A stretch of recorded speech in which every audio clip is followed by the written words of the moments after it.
नमस्कार, सत श्री अकाल, जोहार। आप सभी छात्रों का एक बार फिर से स्वागत करता हूं आपके अपनी यूट्यूब चैनल जीएस फाउंडेशन पर।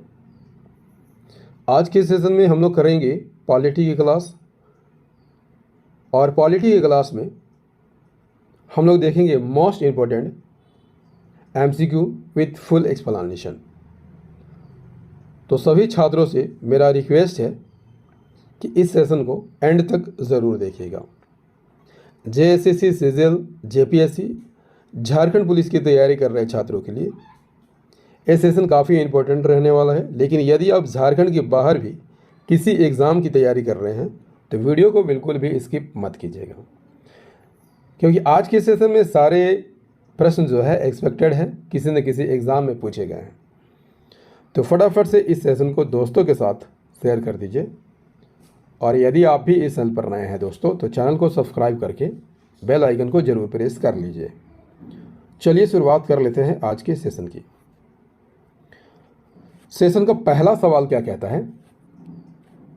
क्वेश्चन नंबर 1, भारत में पहला लोक सेवा आयोग कब तैयार हुआ?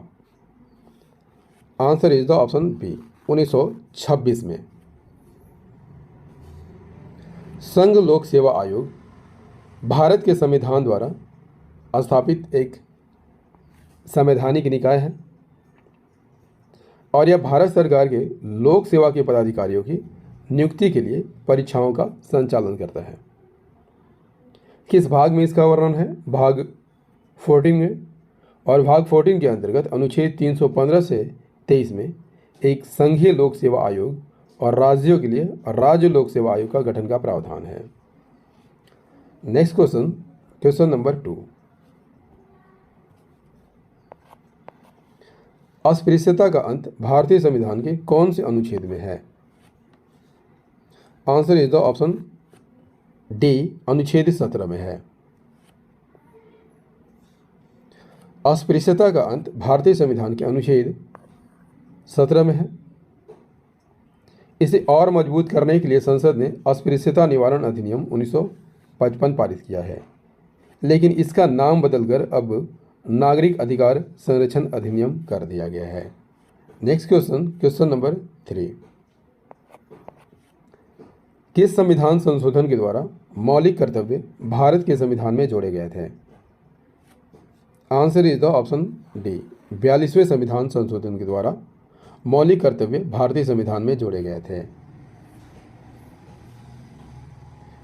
यदि आपसे पूछ लिया जाए दोस्तों कि मूल संविधान में कितने मौलिक कर्तव्य थे, एक भी मौलिक कर्तव्य नहीं थे, यानी 0 मौलिक कर्तव्य थे।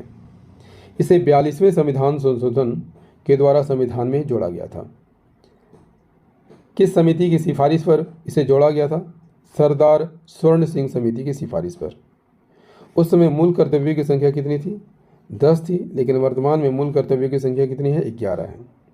11वां मौलिक कर्तव्य 86वें संविधान संशोधन के द्वारा जोड़ा गया था। 11वां मौलिक कर्तव्य क्या है दोस्तों?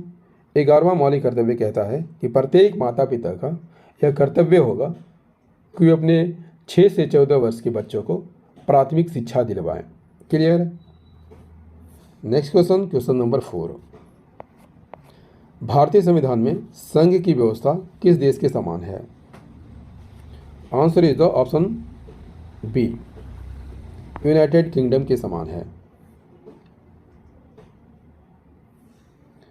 यूनाइटेड किंगडम से लिया गया दोस्तों संसदात्मक प्रणाली, एकल नागरिकता, विधि निर्माण की प्रक्रिया, मंत्रियों के उत्तरदायित्व वाली संसदीय प्रणाली, और न्यायालय में रीट फाइल किया जाता है उसकी प्रावधान भी यहाँ से लिया गया है, उसका प्रावधान भी यहाँ से लिया गया है। Next question, question number 5, Rajya Sabha की स्थापना कब हुई थी? सही आंसर हो जाएगा ऑप्शन सी, 1952 में हुई थी।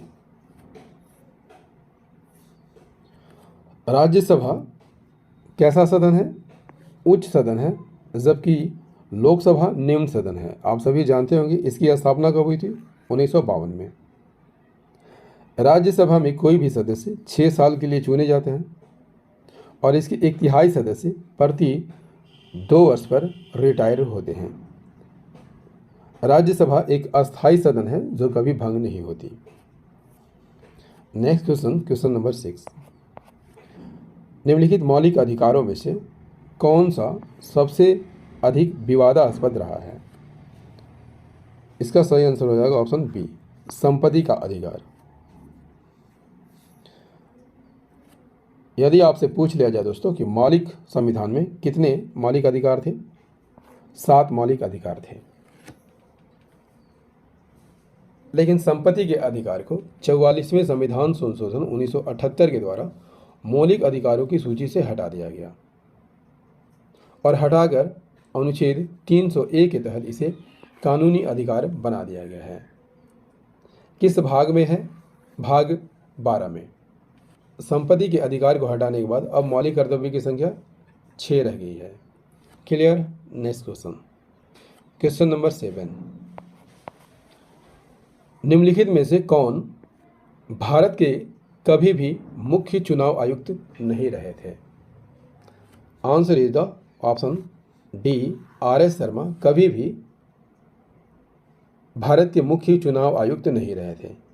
VK. Sundaram, T. Swaminathan, R K. Trivedi, ये सभी जो है भारत के चुनाव आयुक्त रहे हैं। कल्याण सुंदरम यानी के.वी. सुंदरम की बात कर लिया जाए दोस्तों तो ये 20 दिसंबर 1958 से 30 सितंबर 1967 तक भारत के मुख्य चुनाव आयुक्त होते हैं। टी. स्वामीनाथन 7 फरवरी 1973 से 17 जून 1977 तक और आर.के. त्रिवेदी 18 जून 1982 से 31 दिसंबर 1985 तक भारत के मुख्य चुनाव आयुक्त रहे थे। Question number 8। निम्नलिखित में से किन राज्यों में विधान परिषद है? उत्तर प्रदेश, बिहार, छत्तीसगढ़, जम्मू कश्मीर। किन किन राज्यों में विधान परिषद है? दोस्तों याद करके रखिएगा, ऑप्शन में से उत्तर प्रदेश और बिहार में ही सिर्फ विधान परिषद है। Option number A is the correct answer, that is option A.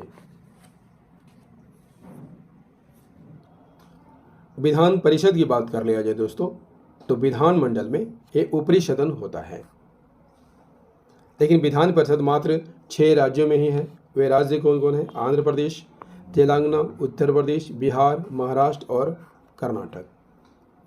Vidhan Parishad के सदस्य राज्यों के विधान सभा के सदस्यों द्वारा चुना जाता है। Next question, question number 9। Bharat सरकार ने सरकारिया आयोग का गठन कब किया था? Answer is the option C, 1983 में। भारत में सरकारिया आयोग का गठन कब हुआ था? 1983 में हुआ था और इसके अध्यक्ष कौन थे? रिटायर्ड जज जस्टिस राजेंद्र सिंह सरकारिया थे। अन्य सदस्यों में श्री वी शिवरामन और डॉक्टर आर.एस. सेन थे। इसका कार्य क्या है? केंद्र और राज्य सरकार के बीच संबंध और शक्ति के संतुलन की क्षमता की जांच के लिए इसका गठन किया गया है। Next question, question number 10। 1966 के पंजाब पुनर्गठन अधिनियम के तहत किस राज्य की स्थापना हुई थी? इसका सही आंसर हो जाएगा ऑप्शन ए, हरियाणा का गठन हुआ था। पंजाब राज्य का पुनर्गठन कब किया गया? 1 नवंबर 1966 को, और पंजाब से हरियाणा को अलग करके इसे पूर्ण राज्य का दर्जा दिया गया। पंजाब के पहाड़ी क्षेत्रों को हिमाचल प्रदेश में मिला दिया गया था। चंडीगढ़ की बात कर लिया जाए तो पंजाब और हरियाणा की राजधानी बनाई गई। चंडीगढ़ एक केंद्र शासित प्रदेश है। Question number 11। जो विषय केंद्र सूची, राज्य सूची और समवर्ती सूची में नहीं होता है उन पर कानून बनाने का अधिकार किसे है? Answer is the option A, संसद को है। भारतीय संविधान के 7वीं अनुसूची में कितनी सूचियां दी गई हैं? 3 सूचियां दी गई हैं। संघ सूची, इसमें संघ के विषय शामिल होते हैं, इस पर कानून बनाने का अधिकार संसद को है। राज्य सूची में राज्य सूची के विषय होते हैं, राज्य के विषय होते हैं और इस पर कानून बनाने का अधिकार किसे है? विधानमंडल को है। किसे है दोस्तों? विधान मंडल को है। जबकि समवर्ती सूची में कानून बनाने का अधिकार संसद को है और विधानमंडल को भी है। जो विषय इन तीनों सूचियों में शामिल नहीं होता है उन विषयों को अवशिष्ट विषय कहा जाता है और इस पर कानून बनाने का अधिकार संसद को है। आई होप सारी बातें यहाँ पर क्लियर हो गई होंगी। बढ़ते हैं नेक्स्ट क्वेश्चन की ओर। क्वेश्चन नंबर 12, किस राज्य में राष्ट्रपति शासन कितने समय के लिए लगाया जा सकता है? क्वेश्चन नंबर 12, किसी राज्य में राष्ट्रपति शासन कितने समय के लिए लगाया जा सकता है? Answer is the option B, 6 माह के लिए लगाया जा सकता है। भारतीय संविधान के अनुच्छेद 356 राष्ट्रपति शासन की व्यवस्था करता है और राष्ट्रपति शासन कब लगाया जाता है? राज्यपाल की रिपोर्ट के आधार पर राष्ट्रपति शासन लगाया जाता है। राज्यपाल को यह पता चल जाता है कि राज्य का संवैधानिक स्थिति ठीक नहीं है तो राष्ट्रपति शासन की सिफारिश वह राष्ट्रपति से करता है। राष्ट्रपति शासन शुरू में 6 माह तक लगाया जाता है, लेकिन आवश्यकता पड़ने पर इसे अधिकतम 1 वर्ष तक लगाया जा सकता है। क्वेश्चन नंबर 13 क्या कहता है दोस्तों? भारत की तीनों सेनाओं का प्रमुख कौन होता है? आसान सा सवाल है दोस्तों। सही आंसर हो जाएगा ऑप्शन सी, राष्ट्रपति। भारत का राष्ट्रपति की बात कर लिया जाए तो यह संघ की कार्यपालिका का प्रमुख होता है। संघ के सभी कार्य राष्ट्रपति के नाम से किए जाते हैं। अनुच्छेद 53 के अनुसार संघ की कार्यपालिका शक्ति राष्ट्रपति में निहित है। वह भारतीय सशस्त्र सेनाओं का सर्वोच्च सेनानायक या सेनापति होता है। सभी प्रकार के आपातकाल लगाने, हटाने, युद्ध और शांति की घोषणा राष्ट्रपति के द्वारा किया जाता है और वह देश का प्रथम नागरिक कहलाता है। क्वेश्चन नंबर 14, निम्नलिखित में से कौन सा न्यायाधीश PIL लागू करने के लिए जाने जाते हैं? Answer is the option B, justice PN Bhagwati. जनहित याचिका यानी PIL, इसका अर्थ क्या होता है? जनहित की सुरक्षा के लिए कानून की अदालत में दायर याचिका। यह मुकदमेबाजी का एक रूप है जिसे जनहित की रक्षा के लिए दायर किया जाता है। जस्टिस PN भगवती इसके सूत्राधिकार थे। ये सुप्रीम कोर्ट के मुख्य न्यायाधीश थे जिन्होंने PIL यानी जनहित याचिका को लागू किया था। क्वेश्चन नंबर 15, सुप्रीम कोर्ट और हाई कोर्ट के न्यायाधीशों की सेवानिवृत्ति की आयु क्रमशः क्या है? सुप्रीम कोर्ट के न्यायाधीशों की सेवानिवृत्ति की आयु 65 वर्ष और हाई कोर्ट के न्यायाधीशों की 62 वर्ष। Answer is the option B is the correct answer. Bharat का उच्चतम न्यायालय भारत का सर्वोच्च न्यायिक निकाय है। आप सभी जानते होंगे दोस्तों, इसके पास न्यायिक पुनर्विलोकन की शक्ति है। इसके पास मूल अधिकार, अपीलीय अधिकार और सलाहकारी अधिकार की शक्तियां प्राप्त हैं। दोस्तों, इंडियन पॉलिटी का ये सेशन आपको कैसा लगा कमेंट करके ज़रूर बताइएगा। यदि सेशन पसंद आया हो तो इसे लाइक कर दीजिएगा, दोस्तों के साथ शेयर कर दीजिएगा और यदि आप भी इस चैनल पर नए हैं तो चैनल को जरूर सब्सक्राइब कर लीजिएगा। याद रखिएगा दोस्तों, मेरी वीडियो डेली रात को 8 बजे आती है, इसे रोज़ देखना मत भूलिएगा। मिलते हैं अगले सेशन में, तब तक के लिए जय हिंद, धन्यवाद।